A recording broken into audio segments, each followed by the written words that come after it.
Alright. Alright. Yep, it's working. Alright. I'm not gonna let it play through the whole song. I tend to do that just so I got enough time to do the warm-ups and promotion and all that. I did that. I'm here.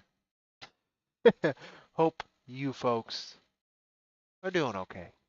I'm Cody with IronVerse Comics, and we're going to focus on comics today, though that might be hard in some aspects. The world is continuing to dive further into its madness, as it tends to do. It likes to double down before it wakes up. It loves its own self-imposed nightmares, doesn't it? Happy note to start on. No, we're going to be checking out lettering. Is what we're going to do today. So, found a thread by Ron Mars, which some of you folks may not be the biggest fans of, but is again an established pro. So there is always lessons to learn there, though. As I've found, a lot of professionals are very rigid in their thinking because their path worked for them, so they're going to share their path. But comics and the arts basically in general is a medium where there is no set path for success. And most of them know this, right? But they still tackle tips and tricks as if it's the only way to do things. I don't know if it's arrogance or if it's just the way they could get it done or what. But we'll be talking about it. It's an interesting thread. It's an interesting thread. I'll be showing some examples of my very bad lettering. Um, and we'll be talking about the importance of it. Um, Honestly, it makes or breaks a comic, and people don't really treat it with as much respect as they should in some cases, particularly in like up and coming indie, simply because it doesn't seem that difficult. But if you're not doing it right, then you're doing it wrong. And if you're doing it wrong, your book will suffer significantly.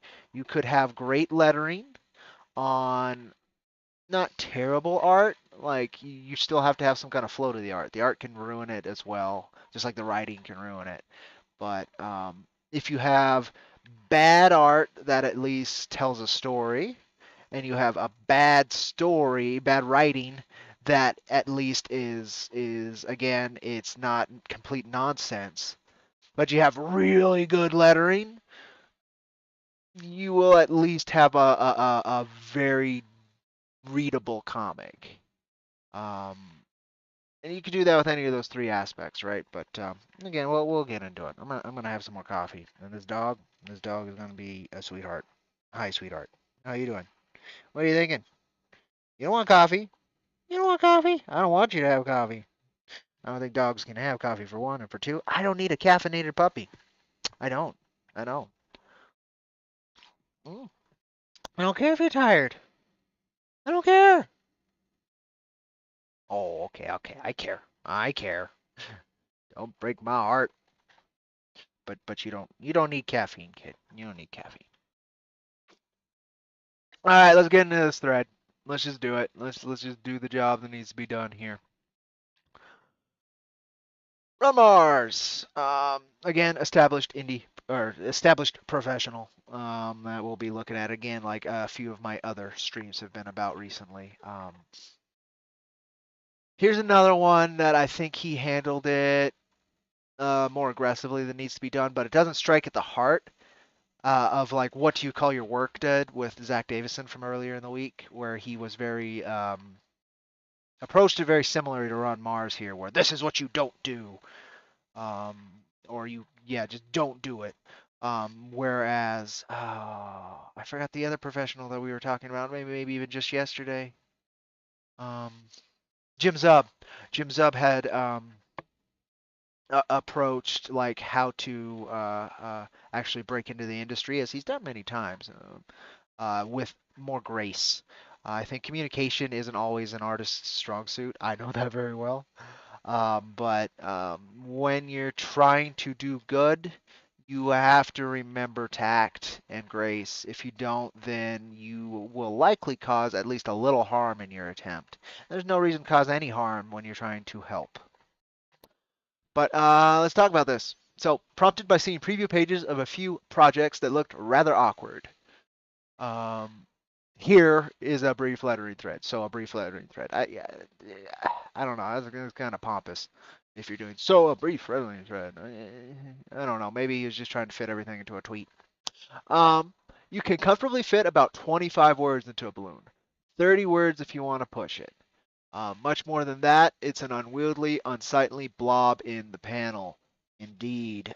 Also, the size of your font helps dictate that, and the size of the bubbles that you're using on your art. If you're using a very tiny font, which I don't recommend, though we have been slightly accused of in our own work, which I can agree with here and there, um, then you might end up with smaller bubbles. But you're still not trying to jam a bunch of text into a circle. That's not the art of lettering. The art of lettering is to tell a story cohesively and unintrusively, and that's the big one. So we'll go through this whole thread, and I'll discuss it a little bit as we go through it, and then I'll show you examples of what not to do as lettering, personal examples of what not to do when you're lettering, and then show you examples from both letterers we've worked with, and honestly, the weakest thing I've seen in a lot of independent projects is lettering. Like you can see heart in the artwork, you can see heart in the story they're trying to tell, but then you're trying to read it, and there's just a barrier there that doesn't need to be there because they may not be practiced in lettering, or they thought lettering was a easy thing to take up, um, like I did when I started. And it's just not the case. It's just not the case. Writers, and then this is the bit. This is the bit. So this is talking about in a professional environment, which he does not mention at all. Most of these professionals tackle comics as a profession. You can't forget that. That's also why they're kind of jerks when they're discussing like how to do things, is because usually they were treated like jerks too. You know, they had to deal with jerks. Um, who were telling them how to do their work as well, and so they learned by example, like most people tend to do. Uh, and so again, the phrasing in this isn't great, and it's not relevant to most of my audience. In fact, I don't think it's relevant to a lot of independent team dynamics. However, it is a great way if you're working in a professional environment where you are not with a consistent team. This is a great set of tips for being professional and making sure the work gets done properly and not laying extra weight on the team outside of yourself. So just view it as that, and not so much as this is what you have to do, because an independent artwork, and again in comics in particular, whatever gets the project done and can keep a team coherent, cohesive, and on a project for a significant amount of time is a success. There's no reason to change to fit a industry mold when what you got is working, but also this might make you aware of what you might be doing as a writer that is less than optimal in what would be a professional sense, right? And it might even improve your relations with your own team, or it could degrade them. It really depends. But let's read it. Writers, it's your job to polish your lettering script. And see, he talks about a lettering script, which I've never come up with. Like I've never had that term come up. I have the script, but I do a sort of lettering script, and it's one of the things I'll be showing folks. It's just probably different than what he means. Um, so that the balloons flow in general alignment of how the artist has arranged characters in the panel. Cross balloon tails or long tails reaching across the panel look amateur. Yeah, you don't do that. You don't do that. Um, Writers, it's also your job to cut your dialogue if there isn't room for all of it. Don't cover necessary art for the sake of characters droning on. Brevity is the soul of wit, especially when the artist put in long hours drawing that thing you're about to cover. 100%. That's one of the big things when I get artwork in for Max. Even though he tackles that artwork with the script I had in mind, most of the time I am cutting and rearranging so that the artwork can speak more. Simply because that is the highest quality of artwork. My bit is the layer underneath that, which is important, no question, but not so important that it needs to take precedence. Um, while we're at it, writers, do not treat the lettering proof as your first draft and make wholesale changes. Yeah, don't do that. Your lettering script should be as close to perfect, spelling and punctuation too, when it goes to the letterer. Yeah, don't wait until the letterer delivers finished work to change things. That is insane. Again, that's why we'll talk about my process for it here in a bit. That avoids that speed bump, but I doubt professional environments actually have the time to do. The lettering proof is for fixing mistakes, yes, and tweaking small bits here and there to improve the issue, yes. It is not so that you can do a full rewrite. Yeah, no, don't do a full rewrite. Letterers get paid once. If you make the letterer do the issue twice, you're stealing from them. I've had writers tell me, well, I really need to see the lettering on the page before I can make scripting choices. My answer is this. Number one, you need to be better at your job then. Yes. Or number two, do what I do, but we'll get to that. And number two, if you need the issue essentially lettered twice, you pay that letterer again out of your own pocket for that second draft. Extra work equates to extra pay. No fucking question. Lettering is like the icing on cake. An otherwise lovely cake can be ruined by lousy icing. Same with comics and lettering. Put in the extra effort to make sure the script you give the letterer is the best you can make it. And I have a whole step for that. We get to dive into that now. So I think he was fine. Like, it was definitely less aggressive than Davison telling people not to call their work something specific. He was definitely talking about a professional environment and how it works as you work with different members of a team that you might only work with once, right? Um, how to respect the team, and that's important. Not only respect the team, but respect the work they do, so that it's the work you all do. Um, so now we're going to go ahead and I'm going to show you bad lettering that inspired good lettering that inspired our teammate. Inspired the lettering that we do, and I'll talk about my process and all of that. This is from God, 7 years ago at this point, almost 6 to 7 years ago. Jack Irons, issue 1, please. Let's open. That's what we'll do here. So we're gonna do two things, and this is how we'll look at this, and I think it'll be kind of a fun little study. Be a good reminder for myself as well. It's not gonna let me go in that easy, huh? Okay, well that'll get me close. Um, IronVerse Comics, Jack. Where's Jack?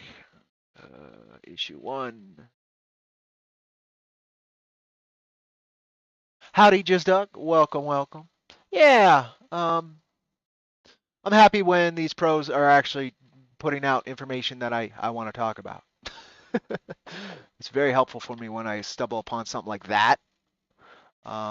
Also, it's keeping me off the timeline right now, which is it was depressing last week, like really bad because I expect better. But now it's just like, oh God, what are we sticking our fucking noses into now? But nonetheless, let's go ahead. Not that, not that. I think it is actually under Maxi stuff, isn't it? I'm looking. My filing system is not direct. It should be more direct. My first concepts, no. Finished pages, no. So it should be in here unless I deleted it, which would be dumb. Because I said you like, oh, there it is, my lettering. Nope, nope, there it is. Oh God, it's gonna be a nightmare to look through though, because I didn't know how to use this system. Oh, it's a very specific skill set, and some people have the art and some people don't, and I'm one of the people who don't. And I'm going to show you why and talk about why and the mistakes I made and that I may not know how to correct. But most of it is because I'm in a hurry when I letter. My point, the system I use, right, our team's rhythm, kind of does that. So I'll share this right now. I don't know what you're doing, Kat. What are you doing? You left, so she took your spot. Um, so the rhythm we use. So I write a script, and then you're gonna leave. You could just keep letting the cold in. Thanks. Thanks for that. Uh, so the we I do a script treatment. I make a script, get it as solid as I can, put the references I can, all of that fun stuff. Then it goes to Maxie. Maxie does thumbnails. Most of the time, I'm totally fine with him actually almost diving all the way into the page. Um, because honestly, I give him free reign to make the script work. And if the script doesn't work in certain points, he will let me know or ask a question. He's very tactful about that. Like if something doesn't make sense to him, he wants to make sure that it's just not him misunderstanding it. And most of the time, I'm like, oh, okay, that makes sense why it doesn't work. Go ahead and do what you think will work. And so once the art starts coming in, after we've found that rhythm and that way to manifest my structure, right, um, into maxi structure is what it becomes. Then I take those inked pages and I letter them. So I can get an idea of the rhythm. I can get an idea of what the words look like on page, what the poetry of both visuals and words, what that harmony feels like in a very rough sense. When I first started, no, it was like, I'm going to letter this. Lettering is going to be easy. Arrogant little prick. I was. Still am in a lot of ways, but then very much so, especially with the wonderful art I was working with. But it was part of the path. I'm very, very grateful for that kid, or else I would have never even started this. But nonetheless, arrogant little prick. What are you doing? Uh, so let's show you line art here. You think you broke the not interested in this tweet button? So I use that button quite a bit, and then it'll disappear for me for weeks. And it pisses me right the fuck off because it'll come to like a lot of people showing that shit, and it's just like I don't need to mute the guy. I get why he's talking about it. I just don't want to hear it right now. And I love the not interested option. I think it's a great fucking option for it, and it does tend to help. But yeah, they remove that fucker for me so often. And I don't know if it's just like, well, you're using it too much, or like there's specific information they want to make sure you're getting drowned in. I don't know, but yeah, I appreciate that feature so much. But yeah, it disappears for me so much. Like even fewer tweets from, I really appreciate that too. But is what it is. So we're looking at a unpaneled, the first page of line art that I got from Maxi. I don't think I actually have a digital copy of the original script, which would be a good way to kind of show what he did and then to show what I ended up doing with the lettering. But we're going to focus on the lettering. Ron Mars, of course, spoke of a lettering script, which I could see that being a thing. It wasn't something I ever thought about, but it makes sense because I kind of have a process that fulfills that role, but probably wouldn't be considered a lettering script. So I'll show you. I'll show you. So this is the wonderful, beautiful art. Page 1, Jack Irons, issue number 1. My lettering. I'm guessing it is intro page, but it might be this one. 2016. This just like me copied all of them so I can look at them. Oh, perfect. I think. Yes, it's me looking at it so I can look at all of them. Man, I'm still very disorganized in my filing system, but not as bad as I used to be. So this is my original lettering, right? Not terrible. Not terrible, but then we actually have one more folder to open up, and then I can kind of compare and contrast for you folks. We'll go here for it. Ain't nothing, you folks. There's nothing gonna spoil you too bad if I'm looking through these folders, I don't think. Um, IronVerse Comics, Jack Irons. We'll start with Tobin's lettering too, before Vince, and then you can. I doubt there's much difference between Tobin and Vince's, at least in issue number 1. Um, issue number 1. You can read that. So we'll go with, yeah, Tobin started lettering the colored issue as well, but we're not going to worry about color either. Um, my lettering, Maxi stuff, Tobin's lettering. I guess Vince actually started on the colors, so that's just how we're going to have to do it. I don't have page 1 there, do I? I have page 1 in here. Yeah, should in a TIFF. I just can't like use it in the web. Okay, there we go. So you've seen Maxie's line art, very breathy, tells us short story. You need to stop coming in and out, kids, or I'm gonna lock the door. Um, yeah, you. Don't be a bum. Um, take it on my train of thought. Still, the caffeine needs to hit my bloodstream quicker, like badly. Um, this is a fresh cup of coffee. It's not gritty. Good coffee. All right, not high quality coffee, but for me, yeah, high quality coffee. So my first attempt, and again, I don't think it's too bad. I didn't cram too much into a panel. Still says the bid. I hit it where I kind of needed to. All of that, right? Well, let's look at what I'm not even got he's an indie letterer, but he's got skill.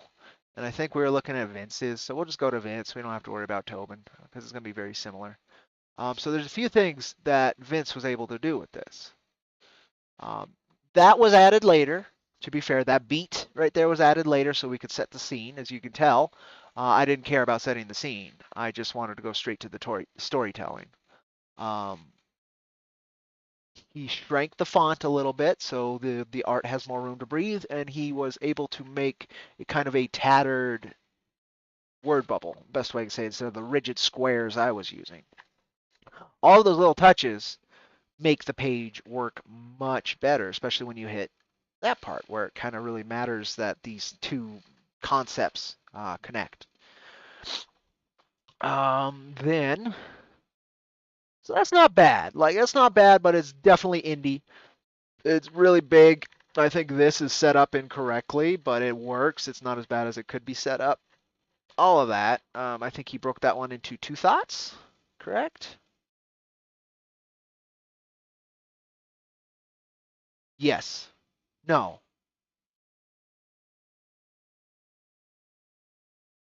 Looks like we just cut a lot of unnecessary dialogue there.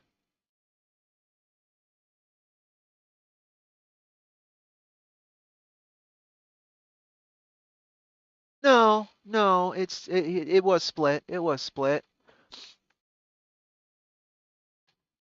And then I actually added some flowery language there. No, no, I'm just tired and reading things incorrectly. Yep, yep, I'm just tired and reading things incorrectly. That is that, and that is that, and it is still the same I wrote. Okay, okay, okay. See, that still works. That still works, except for I added the extra little drone on to kind of lead you to the next page, all that. See, I even left the page one little marker there. Very goofy, very goofy. But again, this isn't the worst, but it's not up to the quality of the artwork that we're putting out. Not even close. But I didn't care. I was like, I'm just gonna get it lettered because lettering's easy. Okay. Oop.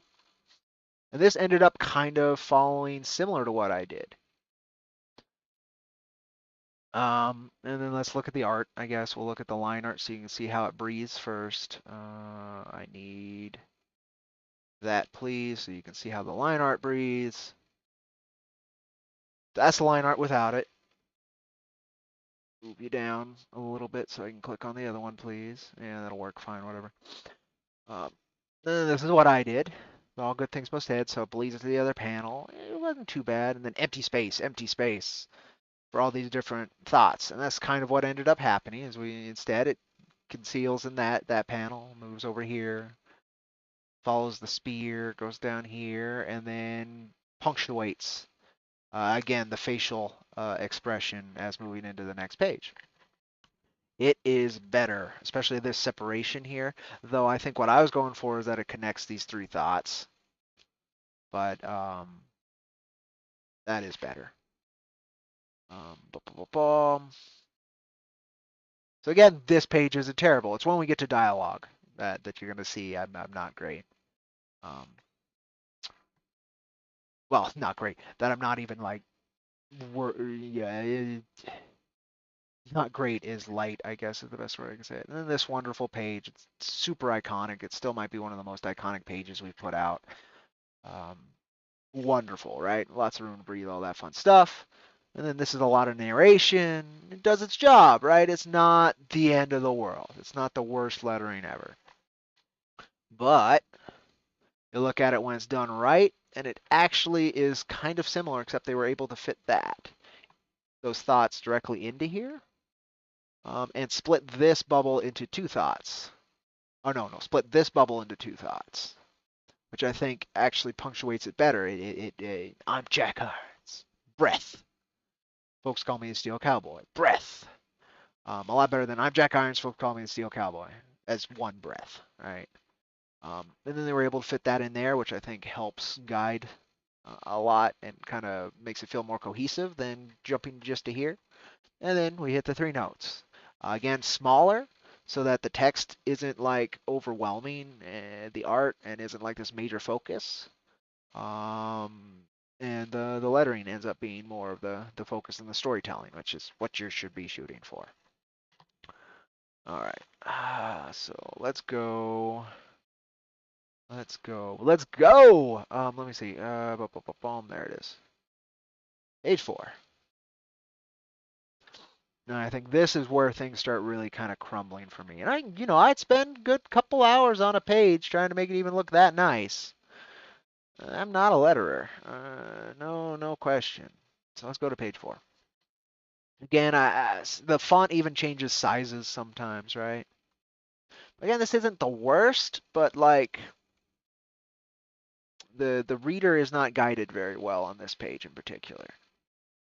Let's see how it was actually handled. Right, the colors are just like incredible. Matthias Laborde did such a beautiful job with our first issue. I'm so blessed that he found us as he did. This was the first page he did, just to kind of say hi. It's kind of how he said hi was, I saw this page, I loved the line art, I wanted to color it. And then he shared that. I was like, oh, this is beautiful. We might need a colorist. This is actually working out. Would you like to work with us? And we got issue 1 done. Would have been issue 2, but he had a family to feed, and fucking independent comics was just not doing it. So he went back to his corporate kind of job. So depressing because comics lost a wonderful talent when he had to make that choice. Very sad. But here we go. Yes, you're right. Adds all kinds of life. And this is how it actually was lettered. So we have a panel of breath and silence to set up the moment. Then we have this even endings. Then we get to wax poetically, right? So here we also have the breath. But I think with how I lettered it so badly, right up top, like you're looking up here, and then you got to move over here, and then you move over here, and then you have these 3 beats. Not the rhythm is not great.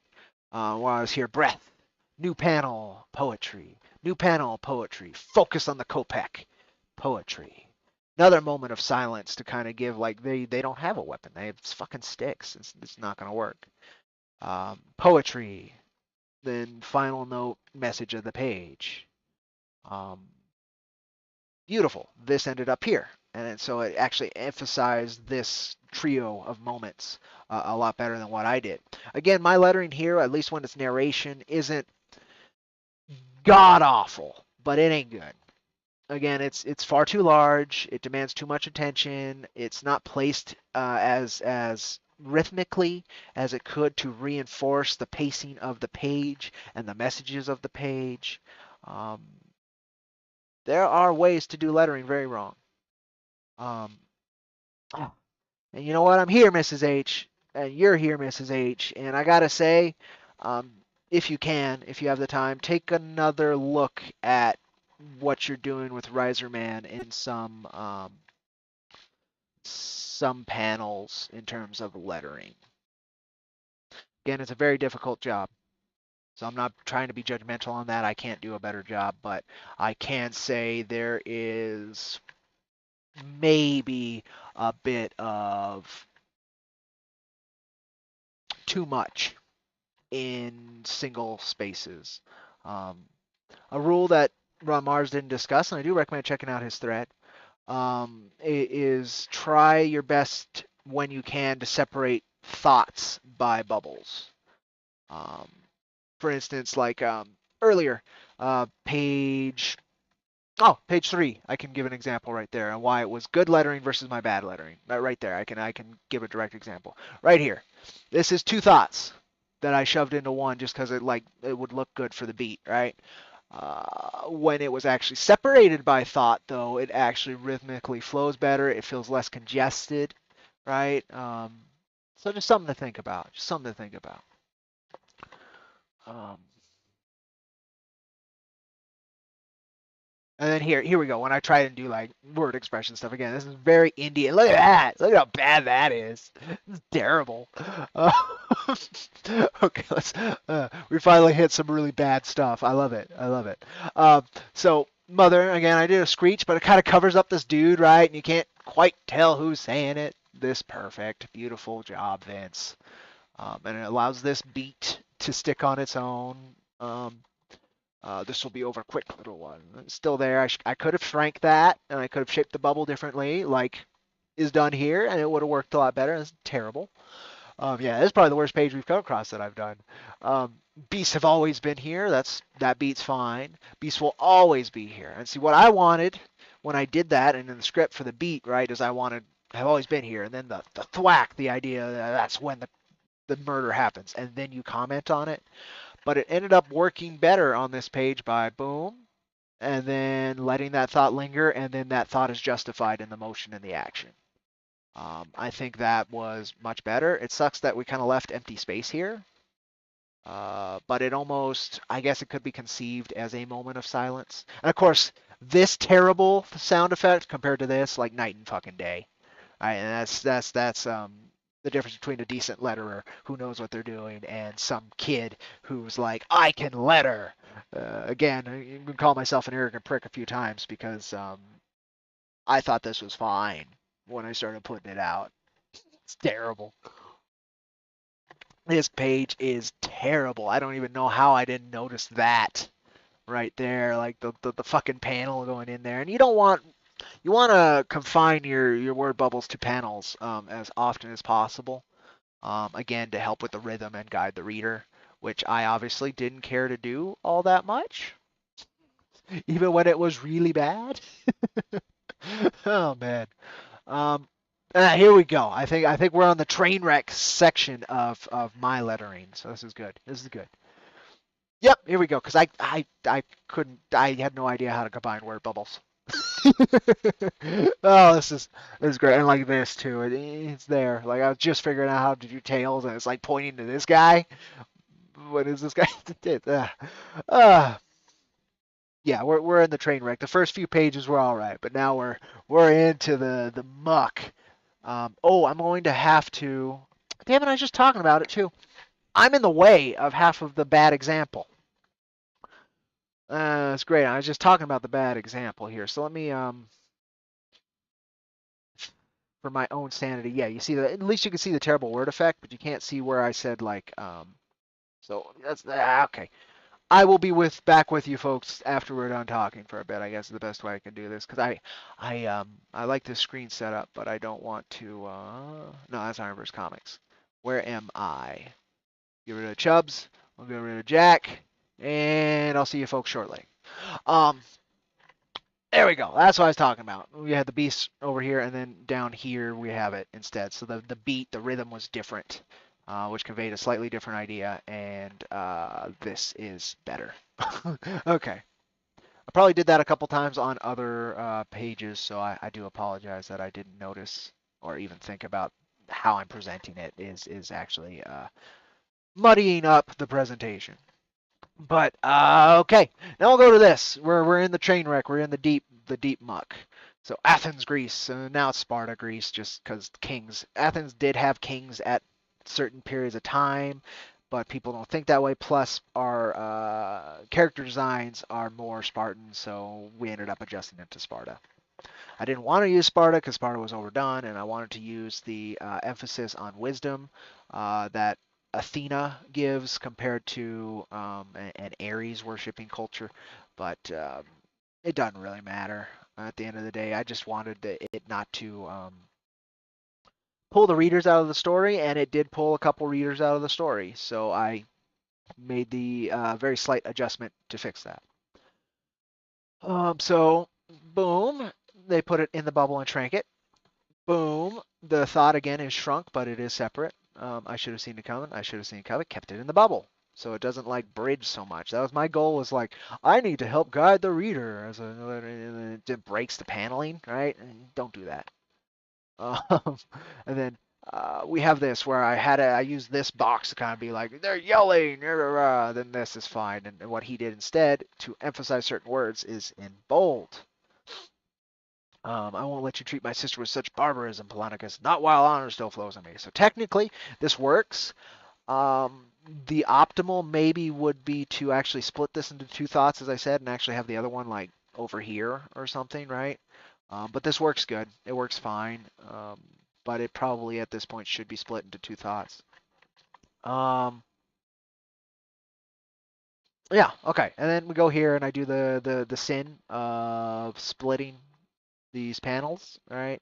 And then I also here's the thing I don't understand too well. And this is why I can't be a letterer, but a lot of folks are really good at doing, and it's why I dive into it. You know, that's why I'm so glad to work with a team and pay a letterer, because letterers actually tend to make chump change. It's totally worth paying somebody if you don't have that skill or the time to develop it. Um, totally worth taking advantage of that, and it's not the hardest gig out there to find folks who know. But so look at this, and this is important. And I don't understand. I'm pretty sure there are like specific rules that can help you figure out how to do this. I've come across them, in fact, but I don't remember it right. I didn't study it. Um, but look at how the words within the bubble. We're not even going to talk about how badly I did this bubble. We've already talked about that. Don't do this where it bridges that whenever you can. I think you can do it. Again, it's art. So if you're making that choice, just make sure you're making it correctly.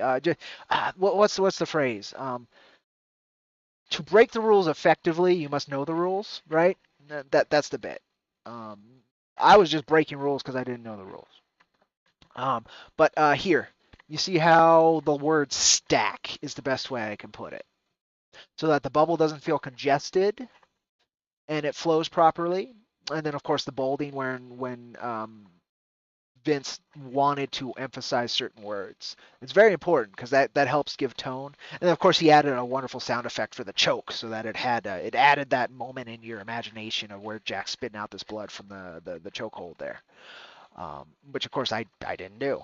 Um, but like the stacking is not proper. I think you try and do like a diamond in stacking, right? And you can kind of see how it's kind of a rough diamond so that it fits the oval properly.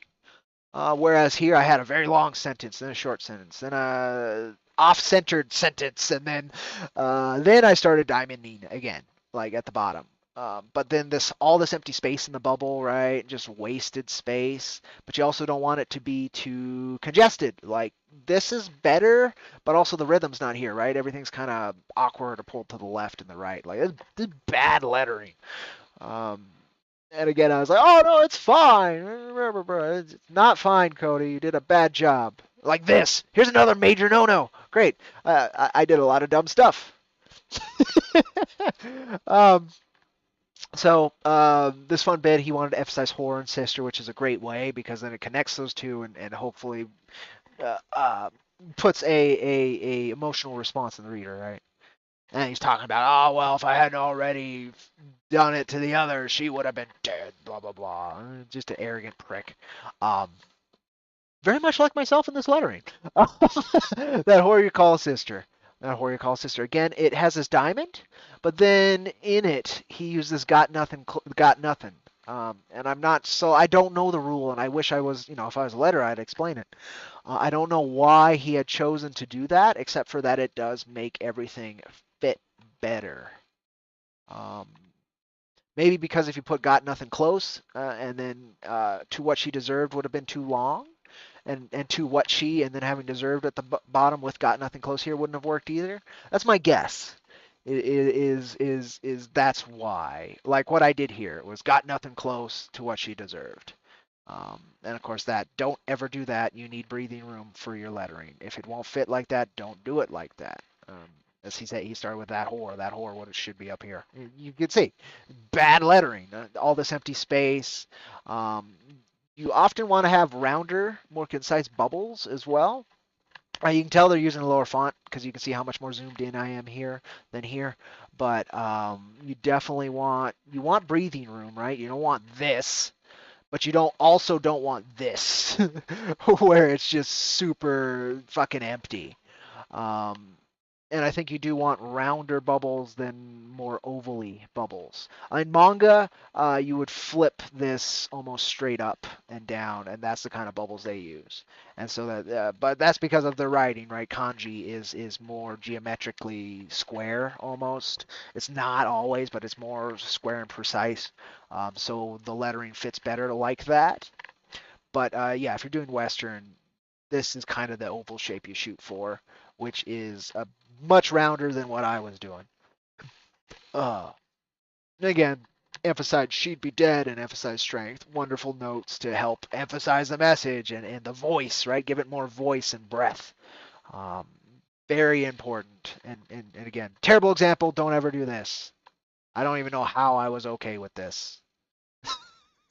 This is the version I published, folks. Just remember, this first version is the version that found me a letterer.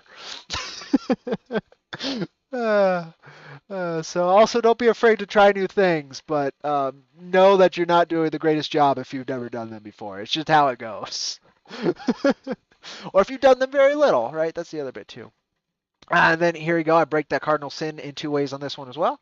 The U is way too close to the end of the bubble, and the panels are bleeding together thanks to that. You don't do that. The tail's a little too long. It intrudes on the art, right, compared to this. Just all of that. This allows more for the art to speak. This is overwhelming the art. Don't do that. Maybe now you see, maybe now you see how I had to do it. That kind of tail where it almost bleeds into it. You don't want to do that. Doesn't look very good.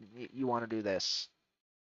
Now, of course, he stacked it in that diamond configuration, whereas I didn't as well. Yeah, just don't do that. All right, so here's Jack 1s and those beats. We'll check one more page of Jack 1 here. Because I don't think I can. I have the time. I could go through all of Jack 1 and my bad lettering at the beginning. But I want to see now if I got any better. Because the point of the stream is kind of I discovered this morning the concept of a lettering script, which makes very much sense to me. And this on the right was basically became how I do a lettering script. It's the best way to say it, is that I letter it. So that way, not only is it kind of practice for me, right, but it is it allows me to see the words on page. And going through that Ron Mars thread, he was talking about like you don't wait till the letter has done the work to do these fixes. And if you're going to have them do it twice, you better be paying them twice. And so instead, I do it once very poorly to kind of feel everything out and so I can do the rewrites I want to do. And then that goes to the letterer who can make it actually work. It's very much how I work with Maxi, in that I trust your artistic eye to fix what I did, which is, kind of shitty. I won't lie. Like if my shit was 100% like golden, their job would be easier, I would think. However, I need their input and their soul in the work, and that bit of me getting things done to a point that I'm comfortable with, and then letting them do what they need to do, whatever that is. I think that allows more room for them to pour their own souls into it, and so we get a better product out of the machine that way. But we're very lucky we can do comics like that. Again, in a professional environment where you're not working with the same team every go and the rhythm has to kind of have a set expectation to it, then yeah, you want a lettering script. That's not what I do. I can guarantee it. But now that we've had fun with issue 1, let's look at the next page in case there's something else like exceedingly grievous I did. Kind of doubt it though, to be honest. Again, bleeding panels into panels. I did that dumb. I like this. I did notice better. There's two versions of this, and I think this is the one that went to print. I'm not sure, but there's one where he did this the lettering in white and no word bubble. I did notice, and it's on this black background, and it has a subtlety to it, and I like that a lot better than this. Um, but this is significantly better than this, whereas this big, again, with this huge amount of empty space, and is actually overflowing on the art. Um, yeah, don't do that. My Pride reminded me the same thing, right? Smaller lettering so that the art can breathe and tell the story more than me yelling at the reader, which is kind of what I was doing with most of this lettering, is me yelling at the reader. You don't want to yell at the reader. And then, yeah, there's the terrible tail as well on this, so it bleeds in as a terrible tail. Um, Terrible tail again. The bleeding into panels again, which I thought was how you kind of guide a reader, right? You don't need to do that if you're doing it right. The art's already doing that, so you don't need to yell at the reader for each beat, which is what I did here. And especially like right here is a massive yell at the reader. I even like very, very bigger font, changing the size of font in between each. Also, like if you're going to change font, it better have a, not font, font size. Then you better have a very specific reason to do it. Again, know the rules to break the rules. I did not know the rules, and I just stepped all over them. There. But let's look at my lettering treatment, quote unquote, for issue number 2. Let's see if I have it, because I've looked at this lettering far more, because again, this is what I published. This was how the world saw Jack first, and you know what? Fine. It brought me to the path I needed to go again, but it ain't good. We're just going to close these in case there's a reason to return to issue 1. I don't think there will be. Um, there's Vince's letters, web, so that the colors aren't off. Um, start there. And then I need to go here. Let's get to issue number 2 and see if I have my lettering. Colors. It might be under Max stuff. It might not even be on this. No, under process, art photos. Did I not save it to this? Concept files. Too bad. Doesn't look like I saved it. Like I do have them. I know where they'd be. They are in the PC I use to letter. But they're not here because I really wanted to see how I grew in that next step and show you like where I got better. If I got better, right? I'm not even sure, but it doesn't look like I have it.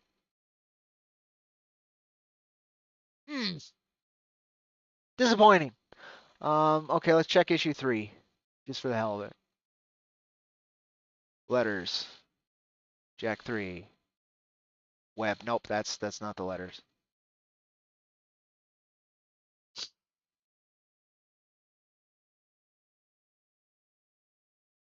Looks like I did it on Jack 3. Yeah, here we go. I did. Awesome. We can do it with Jack 3. We can't do it in Jack 2. That's disappointing because there might be a solid jump. We could do it on Jack 2 because I think it's up on our Google Collective IronVerse Comics Google Drive. But God, if I want to look through that thing, it is a behemoth, the amount of work that's on there. Issue 3, letters, Jack 3, web, page numero 1, my lettering, Vince's lettering. Right there. Perfecto. Okay. So a lot of this isn't so bad. This isn't up to date. Okay, so some of it's going to be like that too. So again, this was my rough lettering, right, that I got to Vince. Well, during it, obviously I changed the script. And that's what me doing the lettering first so I can see how it looks like can allow. So obviously this is just to set the tone, right? I removed some unnecessary terminology when we went to this one. So we cut just outside Famine Inc. property. We cut New Deadwood DMZ and called it the New Deadwood Outskirts instead, just so it's less like you don't need to know what a DMZ is, you don't need to know what famine is, right? Just to make that easier. And then instead of having this kind of goofy beat, where at the end of issue 2, the shaman's like, you've got something waiting outside the door for you. After he gives him the pipe, and then Jack's like comes out, there's nothing out here. Not as good as this, where it's like him setting up and sees his bit. Because the whole time throughout issue 3, you can tell that Tracker is. My hope was what I was trying to communicate is Tracker is recording and studying Jack again, and so this helps set that tone. Um, Much better than Jack just saying some random thing that you might not even need to have said, and this guy just kind of standing there. It establishes the character and a little bit of his personality compared to this, which doesn't. In terms of the lettering, again, we cut fat, so it didn't need to be as big. We cut unnecessary information. But at the end of the day, it's very similar. It's very similar. And of course, I was using a font that has lowercase, which is not commonly used in comics. As a rule, you want to use almost all uppercase. It's very rare you want to use lowercase. And this bubble, of course, is super empty, right? No need for it. This is pretty close. Clack. As it strikes that, of course, then it's just lettering. At this point, I knew what I was doing with my lettering, right? I wasn't lettering the book anymore. I was doing a lettering script, quote unquote. I was doing something that I knew another team member would be taking over. So it was just to show something. So we also changed the script here in between. So suum cuique, wasteful fool. Suum cuique. I don't even remember what that means, but it is Latin, and I think it means God. What does it mean? Ain't even my pipe. It's something like waste not, want not. But it's like it's an ancient Latin phrase that means something like waste not, want not. Because this guy, he just destroyed he just ruined his smoke. So that it was supposed to be a bit of a comment on that, and it was also to in issue 3, I was trying more and more to bring in that previous life aspect of Jack so that he would still have idiosyncrasies from different lives. And so speaking in Latin, for instance, idiosyncrasy from a different life. But this is better, except for at this point I wasn't so rigid on trying to actually letter. So this is most of the things I'm going to talk about are things you wouldn't do because this is just not how you letter. Again, no lowercase. I did do better. That bubble, if it was all uppercase, this is still a little too much room, but a little too much room I think is a little bit better than not enough room in the word bubble, right? Like you can go all the way to that, but it still needed more room.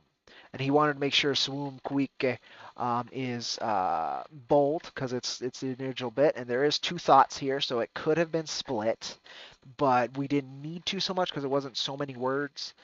And having multiple lettering chains is the best way to say it, isn't always the best option either.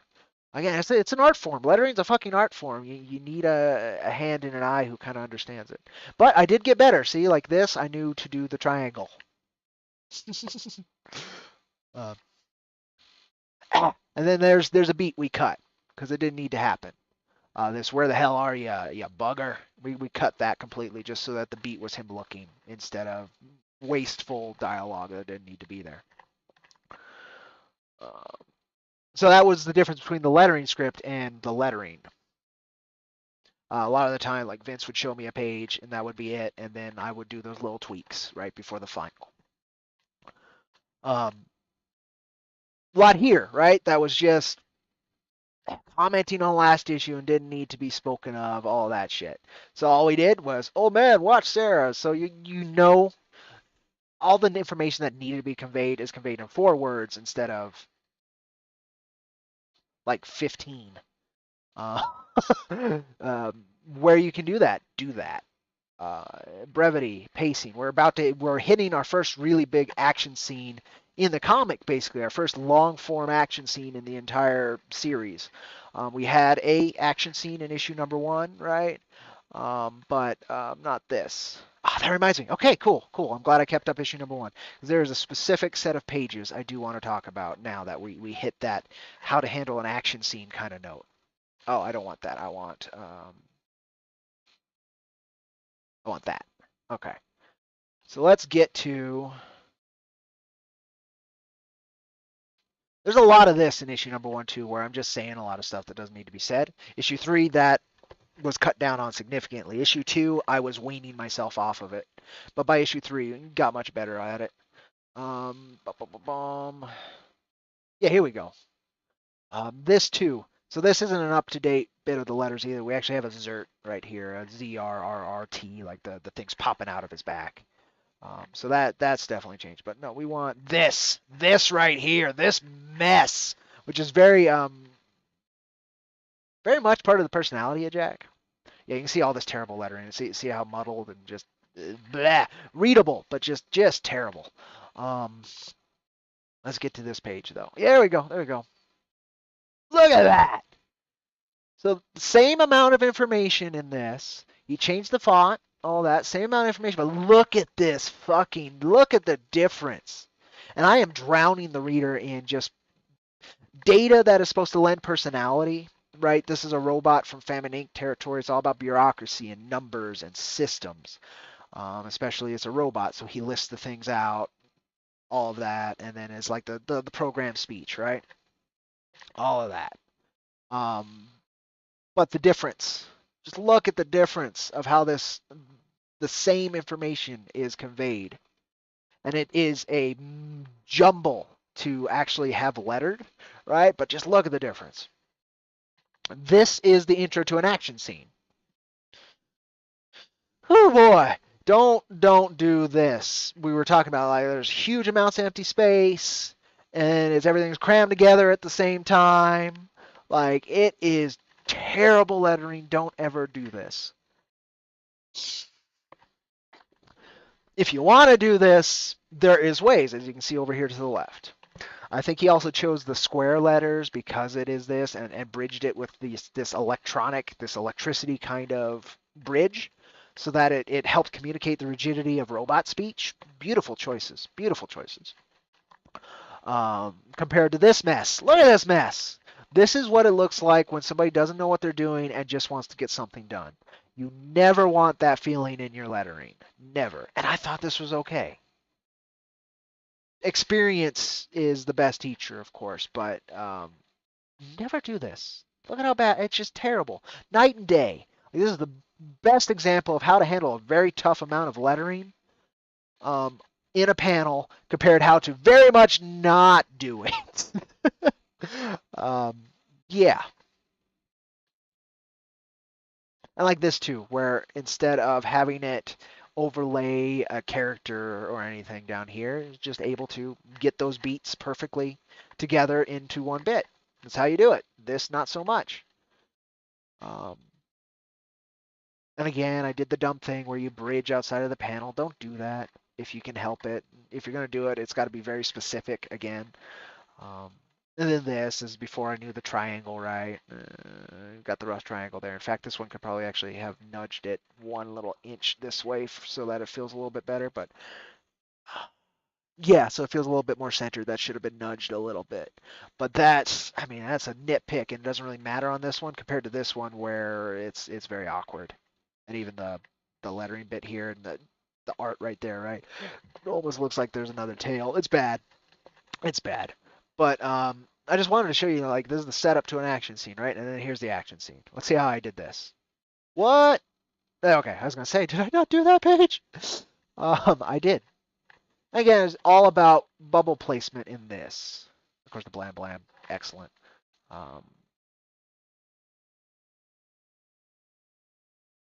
Like the tail on this, too, is since Jack's up in the air, I had it pointed up here, and this one went over here, but you can still tell it's Jack. And that was similar, but again, set up better. And there's brevity in this action scene. Again, there's four bits of dialogue. here 2 bits of dialogue and it's still 2 bits of dialogue. Like that's fine. In fact, they ended up kind of close to where they are. But again, the round triangle setup compared to this long, wide oval setup. And of course, all the wonderful sound effects, right? Uh, Looks like I added dialogue to this one, or the beats are different. Let's see. Let's check this out. Damn Glor's always cheat anyhow. Yeah, that's the same. Then I'm the bad guy for blasting off one of their heads. It's not like it don't grow back. Yep. I had separated that, and again did the sin of breaking out a panel. And then I did, no, and then he split thoughts here. Damn Borg didn't know a thing. He put that here while he's lighting a cigarette instead of part of that. And they also kept this narration instead of him actually saying something, which is what I did on this right, which is not great. And then I added partner. All things are endless. Just to end with that extra bit of cowboy. The original piece of Maxie's art, which is kind of neat, which did make it to print. So that's kind of a neat little thing I want to share with you folks. Watch. Where would that be? Maxie's art is what I want. So I want the black and white of issue 1, please. That's this? Yes. Okay. Um, skip through a lot of these pages. Oh, it's not here. Dagnabbit. Where would that be then? You can see why I didn't make the print because this is the page I used right here. But he did this wonderful the end, kind of just like scraped into it and all, hand lettered right here. That bothers me. But that's why I didn't make it to print because it's not here either. Oh well, I wanted to show you guys something exclusive that I remember, but I might have it, right? But it's not where I think it is, so that's disappointing. But anyway, um, I just wanted to show specifically that bit where there's a mess of lettering and how to handle it and how very much not to. And this again, we started cutting from my script. We started cutting some things that were just too much. On your trail, varmint, instead of old Jack is on your trail, varmint. Just little bits so that the brevity was better there. Snap. The oof stayed. And the oof was pretty close to my oof. That's not too bad. The ugh is pretty close to my ugh, except it's way better lettered, right? It puts a lot more emphasis to it. That was very close too. So I was getting better, at least in placement, right?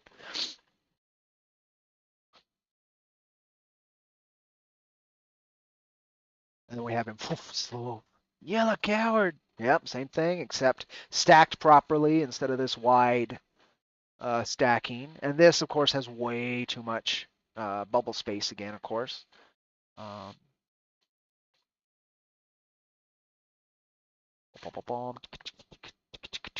yeah, slam, slam. So that, that was pretty close too. Who boy is new? Who boy is new? It's better coming out of his ass than coming forward. Actually, like it leaves more breathing room to kind of take in the scene, and then lead you to the next page, compared to middle of the page taking up the whole artistic intent of the panel, right? That's placement. And this was similar, except he ended up doing these kind of neat separated bubbles that are a little bit more geometric in that than I could do. And again, and then at this point, I started using capitals like you're supposed to. It looks like. Again, I was doing something. So that's fine, except he put the quotations so you know he's talking from somewhere else, the narration, right? That was very smart. He actually wanted to do it that way, it looks like. So he's just like, you know what, let's do it that way. It'll look cool. And it does look cool. It'd be a messy talk. I knew it'd be a messy talk. It's just better grammar. I think that's why we changed that. And then boom, time shift. That stayed kind of similar. Yes, yes. This changed quite a bit right here. No knives illegal. They don't need to directly speak perfect English was part of why it's like this. I made myself forget the man. Yes, we had lived and fought together. Again, these are two separate scenes that are occurring in the same panel. So you don't want them to detract heavily from each other, but you do want the reader to split their focus, and that was part of what I was doing here. And it works well. Again, knives, I don't need those thinking knives, which is my Sia Madre, and then later Blazing Saddles homage. Instead of badges, it's knives. That kind of shared time leaves an impression you can't quite shake. You don't you don't live with leaving that forever easily. That is a very confused thought compared to how we actually finished with the writing there. Um, Again, so if you're doing this kind of treatment, it does leave room for this. All right, smash, smash. Um, right in the squeedly spooch, which we changed that to here comes the badges, so I could connect that, and then we use the squeedly spooch line later on instead of keeping it here because I needed my Invader Zim squeedly spooch line. I had to have it. Sometimes things just break and can't be fixed. Sometimes things just break and can't be fixed. It's better in those 2 beats compared to the 1 beat here, let alone the much worse lettering, right? There's so much to consider when you're lettering. That's why I need to work with the letter because I just don't have that capability, as you can see with mine. But I still do it so that I have an idea of what I'm working with and I can rewrite to the artistry. That's how I do my lettering scripts, quote unquote. We can go over this whole thing, right? I don't know if people are super interested in that. Like this is really bad. This is really bad. It takes up all the beat, right? And much less calm. And in fact, we added a little bit more personality to the narration there instead of just leaving that beat. We added like Jack's talking about it in the bar, so he's setting the scene still, and then you breathe in the scene. That's very similar, except for that's way big. It almost looks like he's yelling. And then beat, bang, angry native. Oh man, that war paint. Doesn't it make such a massive difference? That's crazy. The war paint that Steve added compared to the lack of it here, it adds major level of intensity to Tracker, which was needed to be there. This is incredible. This is incredible. Um, Apologies, partner, you call that one. Apologies, partner, you call that one. You can have the next. You can have the next. It's fine, except the difference is this is very poorly lettered. This is well lettered. Beat with the big roar. Which of course Maxie did by hand during the art instead of us doing it later, which by issue 3 he realized he probably should do. There's a particular panel in issue 2 that he didn't do it, and then we did it later, and he didn't like it as well as he could have had he done it himself. So he started doing that, and I'm all for it, man. It's part of comics. If there's a sound effect that you want to put in there, please do, Maxie. Please do. Maybe spoke too soon. Maybe spoke too soon.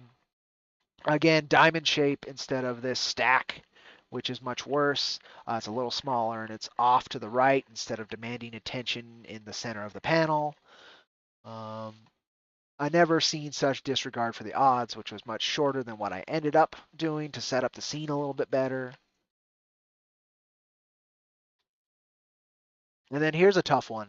Here was a tough one to letter because there's a lot of information that needed to be conveyed. So couldn't let that fire die. Couldn't let that fire die. So one of the messages I've gotten from Dollar Coins a few times, I use I would say dialects, right? But colloquial sounds. So a lot of Southern dialects skip words because they're unnecessary, right? And so in this case, I put couldn't let that fire die instead of I couldn't let that fire die. But I couldn't communicate to the general reader a clearer thought than this does. And so that's what we did. And also the placement is a lot better. Down to the bottom right is a lot cleaner than up here because it takes less focus from the bang. You hit the bang, then you go to that. Instead of hitting the bag, looking up, going down to an empty space, and then moving over here. And here, too, I could have timed things better. But I also could have timed things better, right? Like a Southern dialect might have not needed the but I in their storytelling because you're sitting there with the person and they're regaling the story. But again, it's not as clean. It's not as clean. It's not as precise communication. So exactly, that's just what it needs to do. And again, Maxie started putting in the lettering himself when he wanted to for that thud. It was a great thud.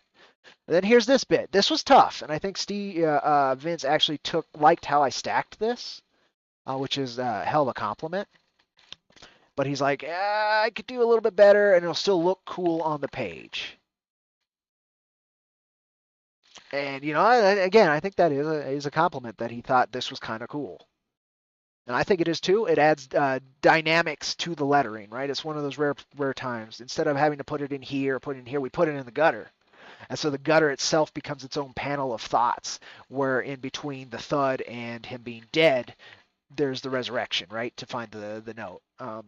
A lot's communicated there, and I'm glad that actually worked. Um, but that's one of the few things I did right in the scripty lettering there. That was neat. I'm glad it worked, and it added some dynamics to the lettering and actually added a beat in between this panel and this panel that needed to occur for his resurrection, right? Um, Good stuff. It's good stuff. But the rest of this isn't as clean as it could be, of course. Again, this is what I'd call a lettering script from my perspective, but from another perspective might not.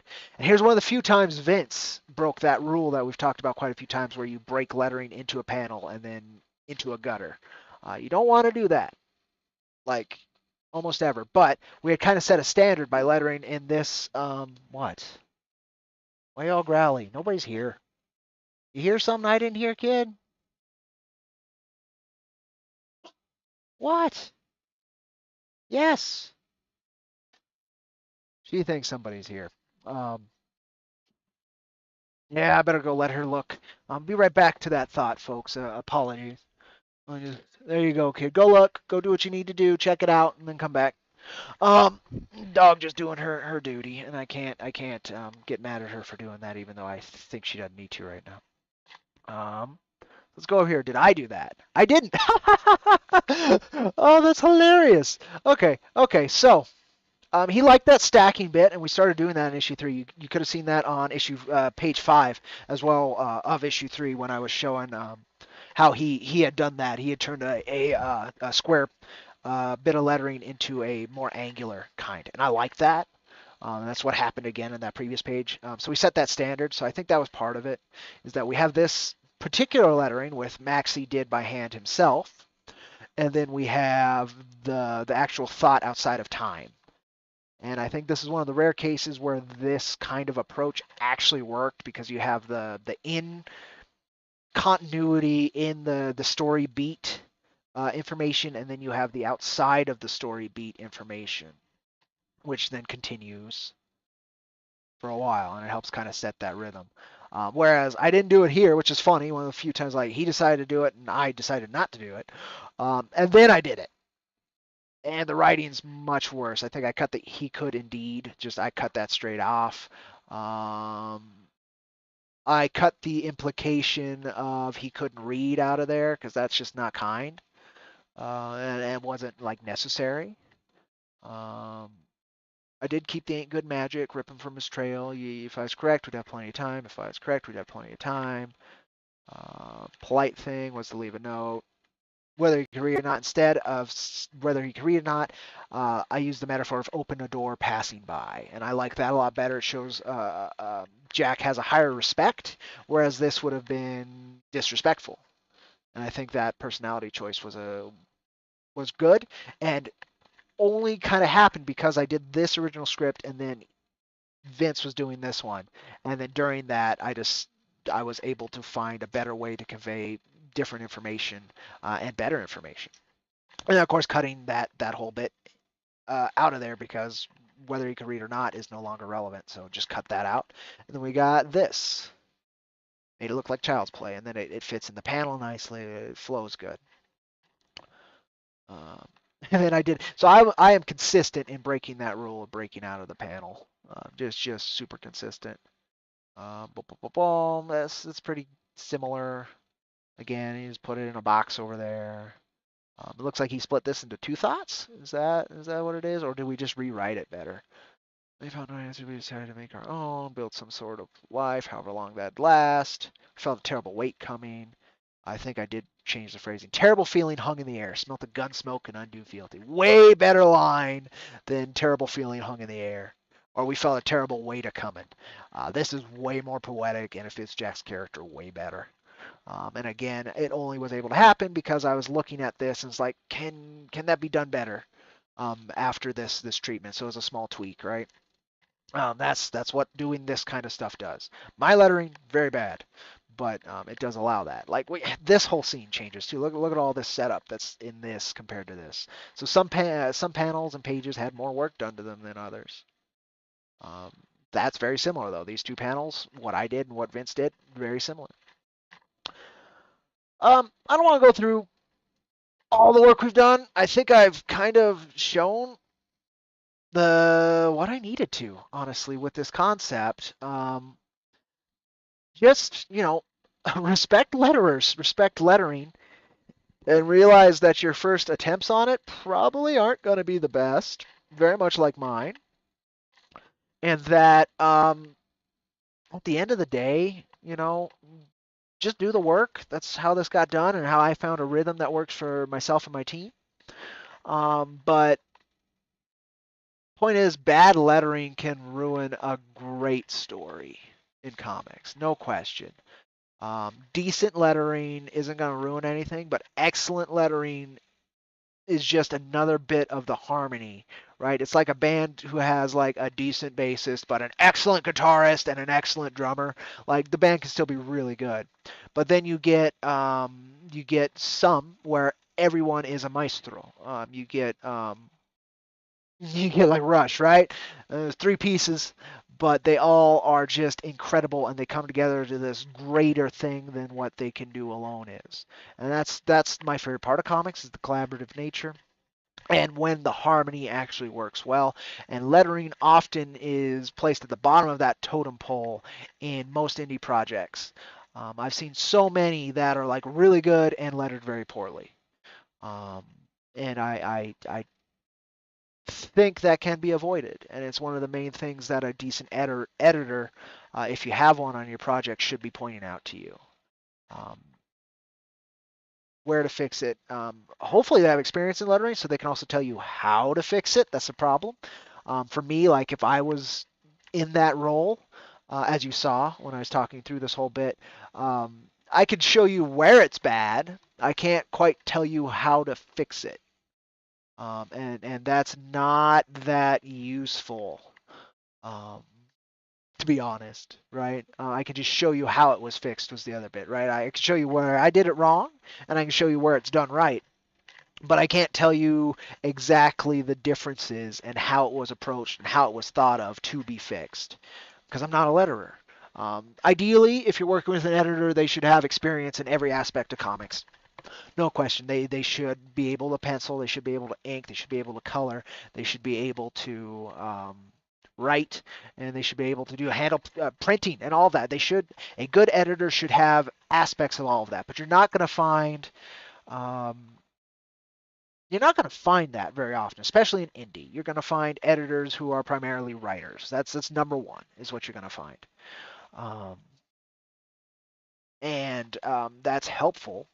No question. I've gotten plenty of help um, from wonderful editors who are writers, but I've gotten more from editors who have done at least one other aspect, whether it's lettering or art, um, because they understand different aspects. And so I've talked about this many times. If you have an editor credit on your book, and I'm seeing things like this, like these lettering mistakes I was talking about, or seeing things like artistic and paneling mistakes, or grammatical errors, particularly if you have an editor on there, and I may know them to be a writer primarily, and then I'm looking through your work, and I'm seeing really bad grammatical mistakes or spelling errors and that stuff, I'm just like, why do you have an editor credit then? They obviously did not do their job. Now, I may not understand what the editor's role was in your particular project. Again, it might not be that. It might have been something completely different. But the point of an editor, like first and foremost, when people think of an editor, is to at least cover that writing base so that that doesn't make it into the book. I've been primarily my own editor since issue one. Dollar Coins has stepped in quite a bit since issue two, and it's very much been appreciated. He's helped my dialogue and story beats flow much better. He's primarily a writer, but he's also a mangaka. He has drawn quite a bit, so he kind of understands rhythm a little bit better. But I'm very stubborn. I'm a hard writer to work with when I have something specific I want to say, and so I know that's kind of like backed him off a little bit. Um, but at the end of the day, please pay attention to your lettering. That's kind of this whole Cody Coffin comics talk was, and why I was pointing out that I'm not coming from a place of um, ignorance or of standing above. I'm not coming from a hierarchy, nor am I coming from a place of no experience and just talking bullshit. I've done this a few times. I've seen many indie projects where the lettering is the weakest point and does hinder the work significantly. I've seen many indie projects with editor credits where all of that got through. Writing and lettering is just it limits your storytelling potential when you have those two things as your weakest link. I would rather have like if you can have good paneling and bad art and good lettering and good writing, like I will still be able to read your story and enjoy it. Like if the art is at least paneled and paced correctly, but the art within it isn't that beautiful, it's not that highly technically proficient, but you nailed the paneling, you nailed the lettering, and you nailed your writing, then your comic can fucking explode still. It didn't lose massive potential. Um, but if you have like beautiful art and even good writing, but you have very bad lettering, I can't read your book. It's just your pacing's going to suffer no matter what, even if you have the best paneling in the world. Your storytelling's gonna suffer because it feels uncomfortable and unnatural to read. And though it is a visual medium at heart, um, by far, part of that visual is lettering. It's how those words sit on the page, and if you can't have that at least competent, then no matter how good every other aspect is, your work will be downgraded more significantly than where most other angles will be. Paneling feeds into that again, of course. Pacing. It needs to be nailed. So most bad art also has bad paneling, but there is times where there's some not amazing art that is paneled really well, and that's fine. Honestly, an artist should, for comics, should master paneling before they even like try and master figure drawing and all of that. It's that much more important. Um, but I've been blessed to work with very talented creators who are also growing along their path and learning alongside me, and that's been a wonderful journey. And my point with a lot of these is just to share that where I can. And so I hope you've enjoyed this stream. I hope it gave some good information. There's um there is right and wrong ways to do things, but again, my main bit here is if you're gonna with any of the aspects of comic creation, you've got to know the rules to break them properly. And if you don't know the rules, find somebody to work with that does in that specific aspect, because that's how I've gotten anything done. I don't know how to do most of comics, right, personally, but I do know how to find and work with and manage a team that does. So it gets done, and it gets done to a beautiful quality that I have no right being able to participate in. So, I mean, magic can happen, and you'll find your own rhythm, but do not neglect any aspect of the work because they all flow harmoniously into making a great story, a great expression of art. And if you are neglecting any of those, you're going to be in trouble. But the one I see most neglected, especially on the indie scene, is lettering because it seems like something easy to do.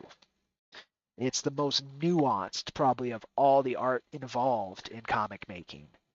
But that nuance is key. You can't avoid it. So I hope that helped. I hope that kind of, we discussed what needed to be. If you have specific questions, I would love to answer them either now through chat or down in the comments below after this goes, into replay mode. Um, get a hold of us, IronVerse Comics at gmail.com if you want to email us a question, at cowboy_steel if you want to tag me and chat on Twitter. I guess the last thing I'll finish on, because I shouldn't end any stream while we're live with a campaign without discussing it slightly. We're just going to talk about the total, where we are, and all that fun stuff real quick, and then we will call the stream. That's the last bit of this that we'll be doing. So, boop. Let me go ahead. I can actually now exist on this page without worrying about overflowing on something. So we're at 51 backers thanks to a wonderful stream last night I had with uh, Allegiance Arts and Dojo Kun. The link has been on my social media, and it's also through Patreon free. Just look up IronVerse Comics on Patreon, and you can find the link to it on there for free. You don't need to be a Patreon member to get those links. Most of our content on Patreon is free, and you can just follow on Patreon, and you will get those alerts when we have information out there. If you're interested with it, right? I'm totally cool with that. And if you got $1 a month, you get access to everything we put out. Like, there's nothing I've put out that is above that threshold. And that $1 a month can make a massive difference for us. It's the only, like, multiple dollars a month is the only reason we have a website up right now, and that website has been very useful. So we are at 3155, 23% of our 13.5K goal. 55 days left. We're doing pretty good. We've sold most of the high-end tiers we have available now. We have one page of original art still for sale on A4 paper, so it's a little smaller than the average comic book page, but Maxie's working in multiple page sizes for this issue, and there's many reasons for it, I'm certain. And I'm feeling confident. We're doing well. We've got plenty of time. Check out the tiers if you're interested. This has been pretty popular. We've got 90% of those bundles left, however, so please go ahead and grab them. If you want to join in our little Galactic Armageddon from everything we've done, or, which hasn't been claimed yet, we have a very much lower and cheaper entry with just issue number 1 from our previous printing. These variants are not being reprinted. Our public printings are our original covers with the new trade dress, so those will be reprinted, but this will not. So this is your last chance to grab this cover of Jack if you just want to get issue number 1. Otherwise, if you want all these variants before they are gone, except for this, which will be our public printing cover for Jack 3, that's not going to change. If we reprint Jack 3, we will change the cover, but reprint Jack 3 for a campaign.